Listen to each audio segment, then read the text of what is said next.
said it's longer than the boat.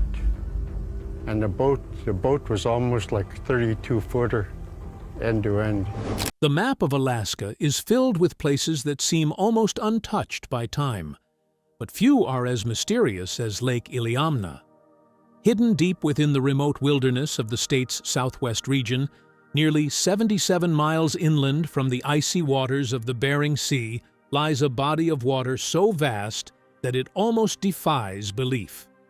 Stretching approximately 77 miles from end to end, more than 22 miles across at its widest point, and plunging to depths exceeding 1,000 feet, Lake Iliamna is the largest lake in Alaska and the second largest freshwater lake located entirely within the United States. From the air, it appears breathtakingly beautiful. Bush pilots flying overhead see crystal blue water surrounded by endless mountains, dense forests, and sweeping tundra. To visitors, it looks like one of the last untouched paradises on Earth. Quiet, peaceful, untamed. But before we go any further into this incredible mystery, make sure to subscribe to the channel and help us reach our goal of 5,000 subscribers.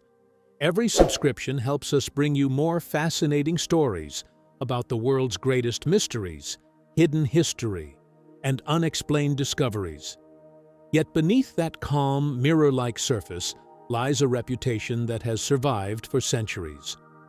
To the people who have called these shores home for generations, this is not simply a lake.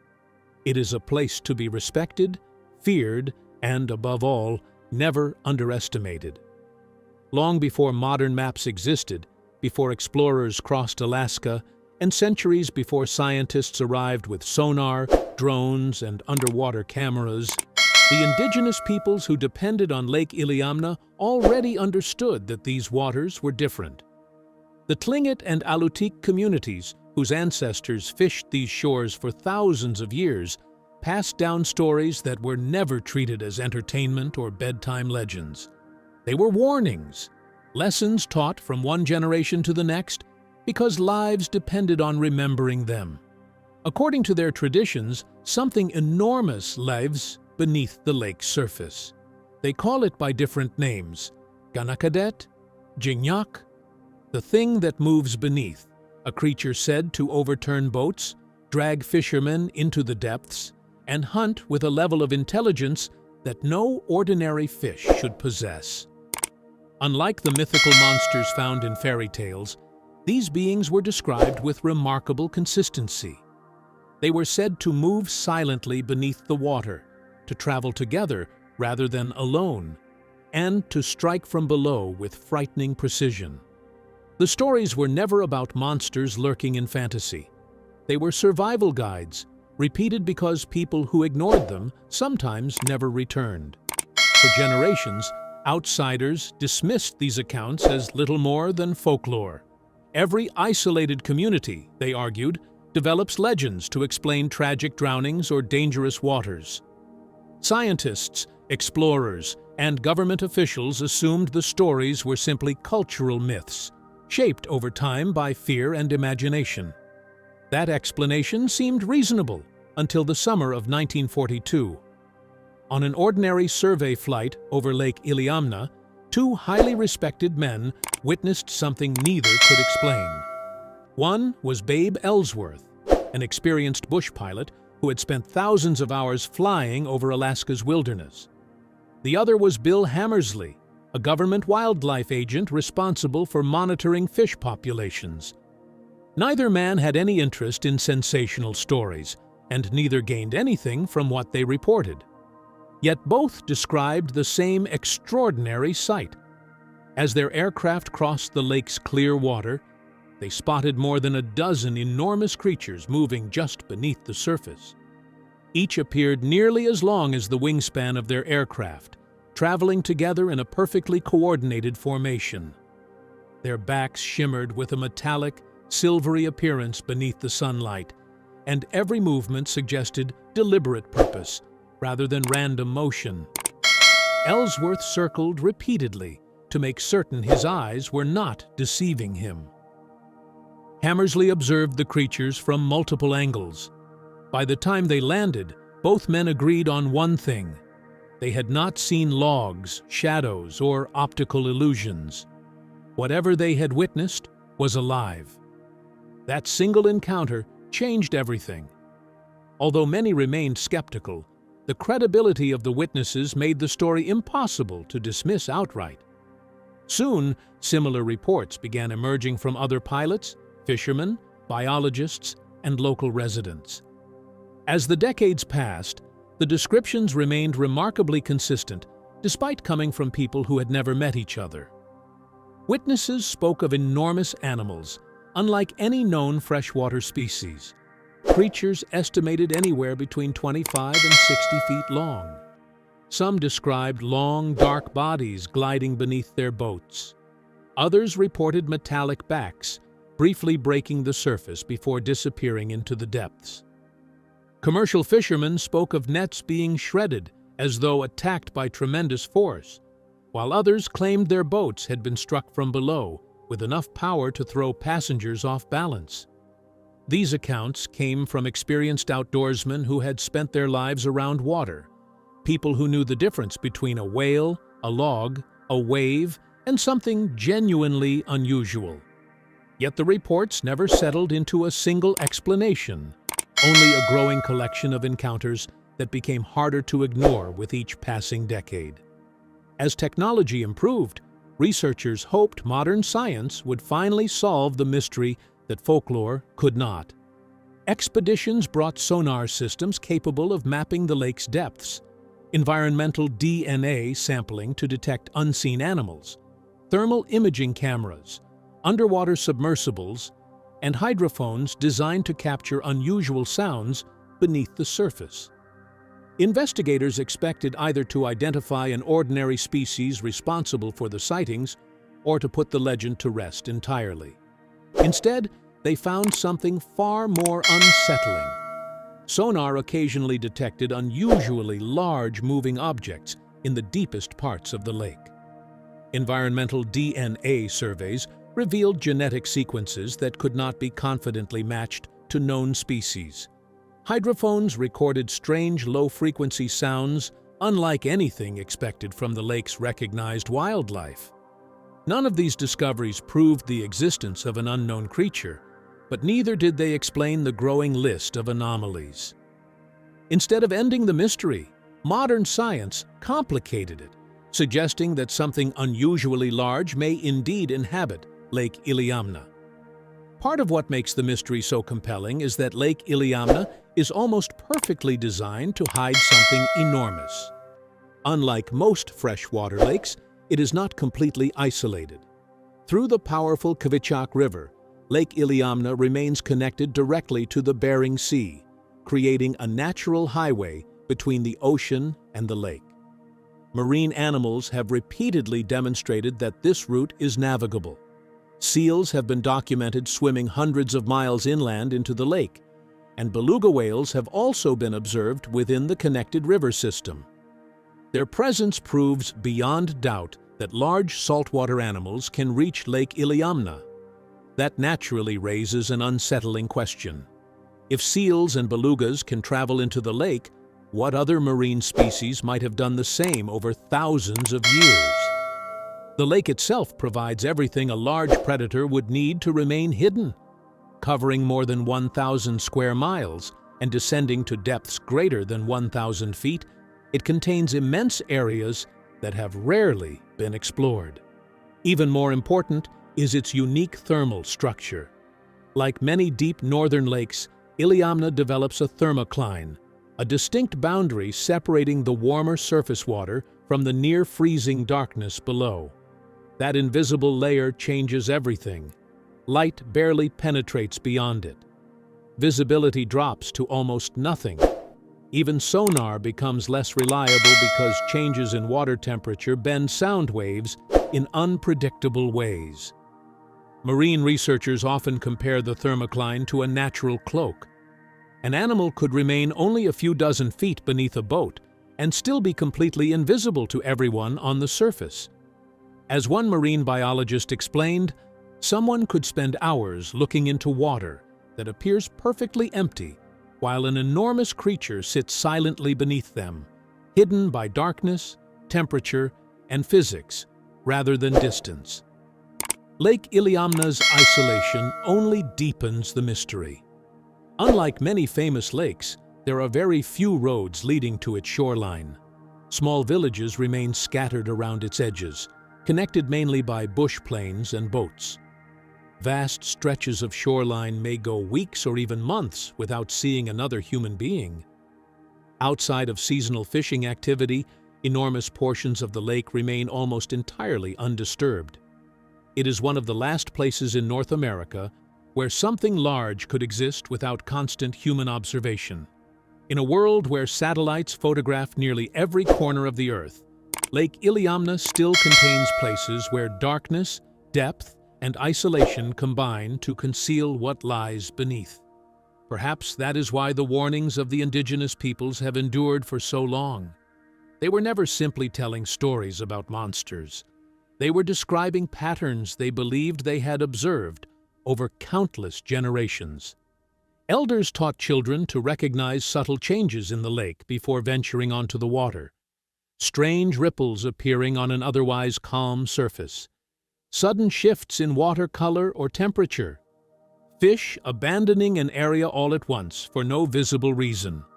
These were treated as signs that something beneath the lake was moving. One elder summarized the lesson with chilling simplicity. When the water turns wrong, you leave. You do not investigate. You do not try to discover what caused it. You leave immediately. Our people learned these lessons through loss, through deaths that should never have happened. Whether those warnings describe an unknown predator, misunderstood natural phenomena, or centuries of accumulated experience, surviving one of Alaska's harshest environments remains uncertain. But after thousands of years, the stories have never disappeared. Instead, they continue to echo across the waters of Lake Iliamna, waiting for someone to discover whether the legends have been telling the truth all along. The warnings passed down by the Alutiiq people become even more unsettling when you look beyond the legends and focus on the details. They do not simply speak of a mysterious creature lurking beneath the lake. They describe something they call jignak, an animal unlike anything recognized by modern science. According to generations of oral tradition, these creatures do not hunt alone. They move together, surrounding boats before striking from beneath with remarkable coordination, almost as if they are communicating with one another. Elders describe them as intelligent predators capable of testing their prey rather than attacking blindly. Some stories claim they circle canoes repeatedly, probing for weak points before making their move. Others suggest they deliberately create waves to unsettle fishermen or separate them from the safety of shore. Whether every detail is literal or symbolic is impossible to know, but what stands out is the consistency. These accounts were never presented as entertainment. They were practical lessons taught to children who would one day fish these waters themselves. To the Alutiiq, understanding the behavior of jignak was considered just as important as recognizing changing weather or dangerous currents. The same remarkable consistency appears in indigenous artwork that predates modern sightings by centuries. Totem carvings created long before cameras existed often portray long, serpent-like creatures with powerful tails, pronounced dorsal fins, and elongated bodies cutting through the water. What makes these carvings particularly intriguing is that modern eyewitnesses, many of whom had never seen traditional Alutiiq artwork, have independently described creatures with strikingly similar features. Ancient songs and stories add another layer of detail, describing not only what these animals look like, but also how they behave. They are said to remain in the deepest water during daylight hours, where darkness provides cover, before moving toward shallower areas at dawn and dusk when fish become more active. They are reportedly drawn to struggling fish and injured animals, exploiting weakness like experienced predators. Some stories even claim they occasionally surface together, their movements creating powerful wakes, capable of rocking or even swamping small boats. Whether viewed as folklore or field observations preserved through oral tradition, these accounts contain a surprising amount of behavioral detail, far more than one would expect from simple myths. When Russian fur traders pushed into Alaska during the 18th century, they initially reacted much as later explorers would. They dismissed indigenous warnings as superstition born from fear and isolation. Yet something interesting happened as the years passed. Their own journals began recording incidents that sounded remarkably similar to the stories they had once laughed at.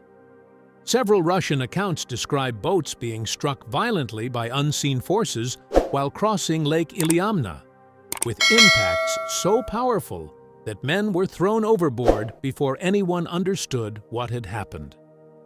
Some who fell into the water were reportedly dragged beneath the surface and never seen again.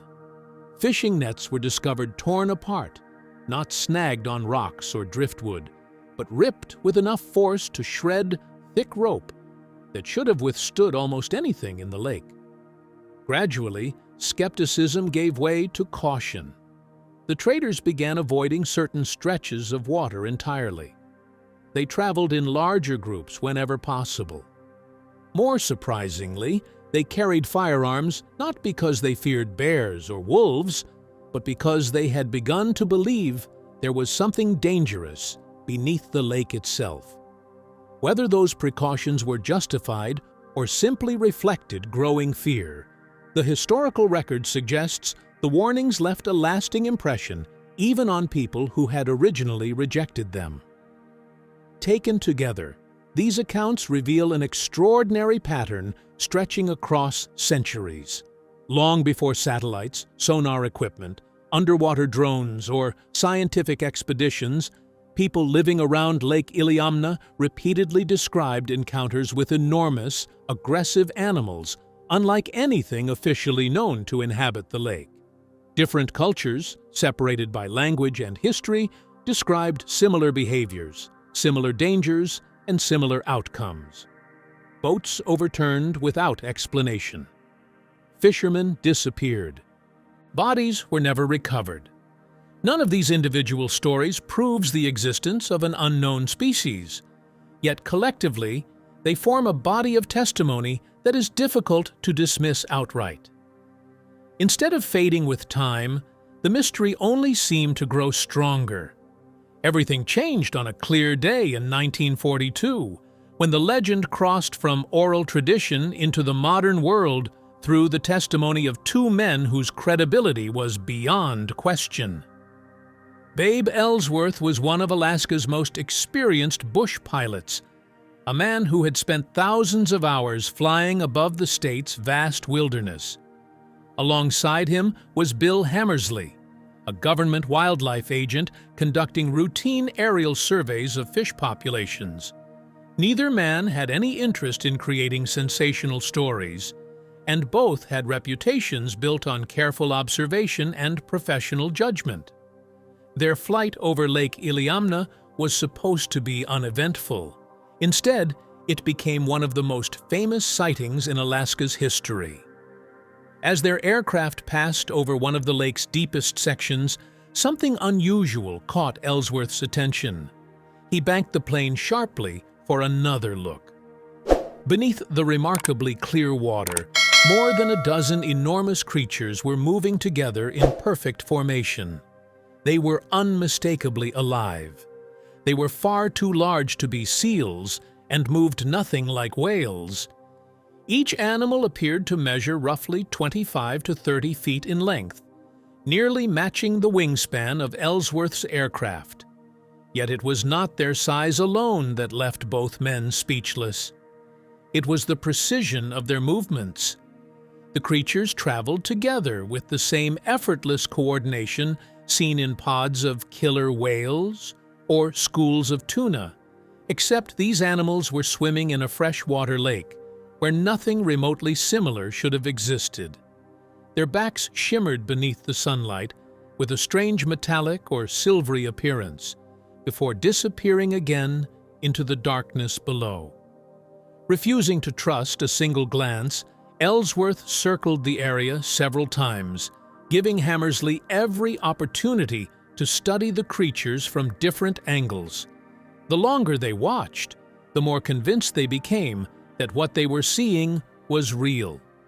These were not floating logs, unusual shadows, or tricks of reflected light. They moved with muscular propulsion, changing direction deliberately and maintaining formation with one another. When the flight ended and they reported what they had witnessed, many people responded with disbelief. Yet, dismissing the account was not easy. Both witnesses were trained observers with no history of exaggeration, and neither sought publicity. If experienced professionals like Ellsworth and Hammersley insisted they had seen something extraordinary, many believed their testimony deserved serious consideration. Their report marked the beginning of a new era in the Lake Iliamna mystery. After 1942, other pilots became more willing to speak openly about strange sightings they had previously kept to themselves for fear of ridicule. Fishermen, bush pilots, wildlife officers, and local residents began comparing stories, and an unmistakable pattern emerged. Although the witnesses came from different backgrounds and often had no connection to one another, they repeatedly described the same phenomenon: enormous animals moving through Lake Iliamna that matched no known species. The mystery was no longer confined to indigenous tradition. It had become a growing collection of modern eyewitness reports supported by credible observers. By the 1970s and 1980s, the number of sightings increased dramatically.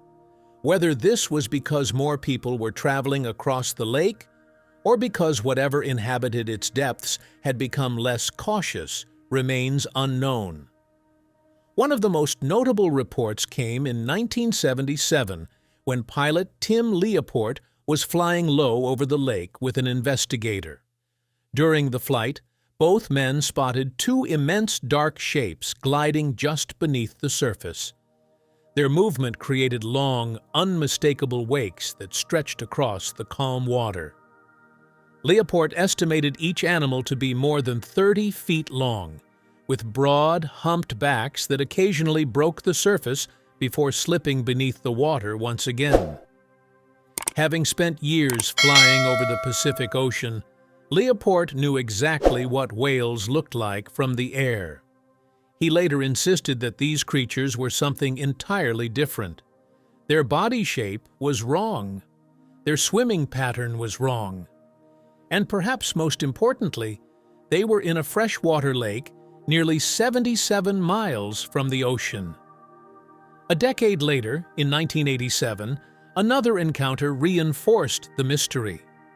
Local resident Vera Collia was boating alone across Lake Iliamna when she noticed several enormous dark forms moving beneath her vessel.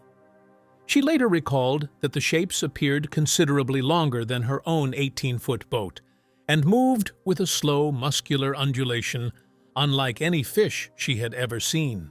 Before she could fully comprehend what she was witnessing, the entire boat lurched violently upward as though something powerful had struck it from below. The sudden impact convinced her she was no longer observing the creatures but interacting with them. Without hesitation, she turned toward shore, believing that whatever had bumped her boat possessed more than enough strength to overturn it if it wished. Perhaps the most compelling modern sighting occurred the following year, in 1988, during a community gathering along the lakeshore. Unlike previous encounters involving only one or two witnesses, this event unfolded before an entire group of people. 17 individuals, ranging in age, experience, and familiarity with the lake, simultaneously watched multiple enormous creatures surface approximately 200 yards offshore. Independent descriptions collected afterwards were remarkably consistent. Witnesses spoke of several massive animals, estimated between 25 and 40 feet long, repeatedly surfacing and diving in what appeared to be coordinated feeding behavior. Investigators later pointed out that when 17 unrelated witnesses observed the same event at the same time, the explanation becomes far more difficult to dismiss as simple misidentification or imagination. Whether the creatures were unknown animals or something else entirely, everyone present agreed on one point. Something very large had surfaced in Lake Iliamna that day. The 1988 sighting became one of the most compelling chapters in the Lake Iliamna mystery because it involved far more than a single frightened witness. Standing along the shoreline that day were 17 different people, each watching the same stretch of water from slightly different angles. Without warning, multiple enormous creatures surfaced roughly 200 yards offshore before slipping back beneath the lake. Later, when investigators interviewed those present individually, an extraordinary pattern emerged. Despite differences in age, background, and experience, nearly every witness described the same event. They spoke of several massive animals, each estimated to be between 25 and 40 feet long, repeatedly surfacing and diving in what looked remarkably like coordinated feeding behavior. One investigator later remarked that when 17 independent witnesses all described the same phenomenon at exactly the same moment, it becomes increasingly difficult to dismiss the event as exaggeration, misidentification, or imagination. Whether they had witnessed an unknown species or simply an extraordinary natural occurrence remained unanswered, but one conclusion seemed unavoidable. Something very real had disturbed the surface of Lake Iliamna that day. By the late 1970s, reports like these had become so numerous that they attracted statewide attention. In 1979, the Anchorage Daily News decided to do something unprecedented. The newspaper publicly offered a reward of $100,000 to anyone who could provide definitive proof of the mysterious creature said to inhabit Lake Iliamna. The requirements were intentionally strict. A clear photograph that could positively identify the animal, a recovered carcass, or any other undeniable physical evidence would earn the prize. What followed was one of the most ambitious and unusual investigations ever directed at an American lake. Scientists arrived with sophisticated sonar systems capable of mapping the deepest parts of the lake. Divers launched submersibles into underwater trenches that few humans had ever explored. Hydrophones were lowered beneath the surface to record strange underwater sounds. Cameras were positioned wherever unusual activity had been reported.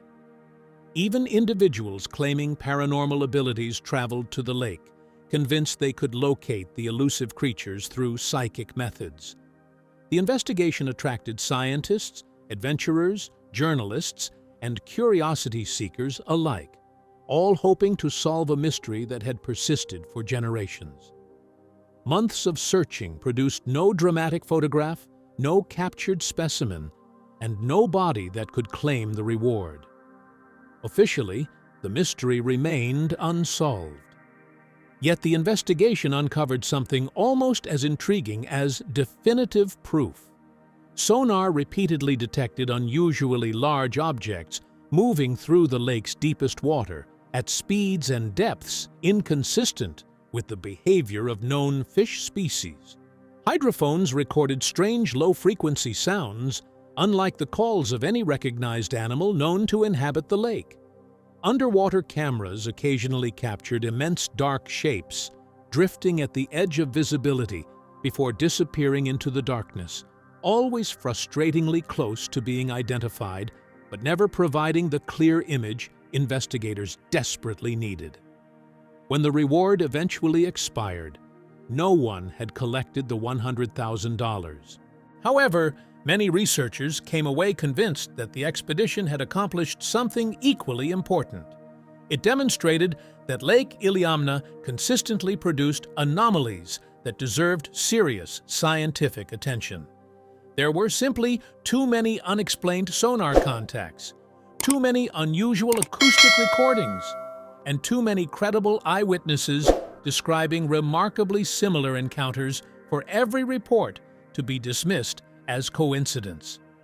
While scientists searched for visual evidence, fishermen continued gathering another kind of proof, evidence that could be held in their hands rather than seen through binoculars. Over the decades, reports accumulated describing fishing gear and boats that had been damaged in ways difficult to explain through ordinary causes. Heavy commercial nets were not merely snagged or torn by underwater debris. Many appeared to have been shredded with tremendous force, as though something possessing immense bite strength had attacked them directly.